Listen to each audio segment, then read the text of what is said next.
NAB, FIA، وزارت خزانہ، وزارت commerce, auditor general of Pakistan کے ایکشن میں آتے ہی national insurance company limited NICL افسران میں کھلبلی مچ گئی۔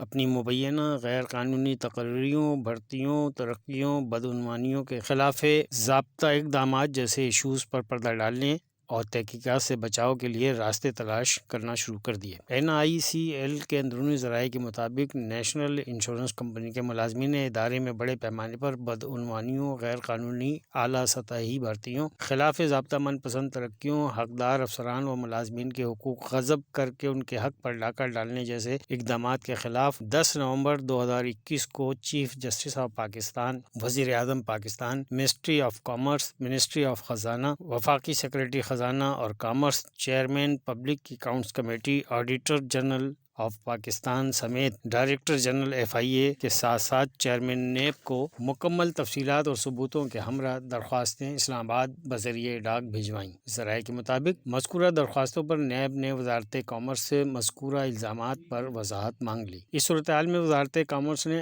NICL افسران سے جواب طلب کر لیا۔ ذرائع کے مطابق آڈیٹر جنرل آف پاکستان نے کمیٹی تشکیل دے دی اور ضابطے کی کارروائی کا آغاز کر دیا ہے۔ ذرائع کے مطابق وزارت خزانہ کے واضح احکامات اور منع کرنے کے باوجود 2 کروڑ 80 لاکھ روپے کی گاڑیاں خریدنے پر بھی جواب طلبی کی گئی ہے۔ ذرائع کا کہنا ہے کہ پبلک اکاؤنٹس کمیٹی بھی متحرک ہو گئی ہے۔ ذرائع نے یہ بھی بتایا کہ اداروں نے متحرک ہوتے ہی کئی سوالات کھڑے کر دیے۔ واضح ہے کہ ذرائع کا یہ بھی کہنا ہے کہ NICL کے ملازمین نے 15 جنوری 2022 کو مذکورہ غیر قانونی بھرتیوں، ترقیوں، مالی بدعنوانیوں، خلاف ضابطہ اقدامات اور حقدار ملازمین و افسران کے ساتھ ناانصافیوں پر مشتمل تفصیلی درخواست میں چیف جسٹس آف پاکستان سے از خود نوٹس لینے کی appeal supreme court of Pakistan Islamabad بھی بھیجی، جو وہاں پہنچ گئی۔ اب دیکھنا یہ ہے کہ چیف جسٹس آف پاکستان کیا ایکشن لیتے ہیں۔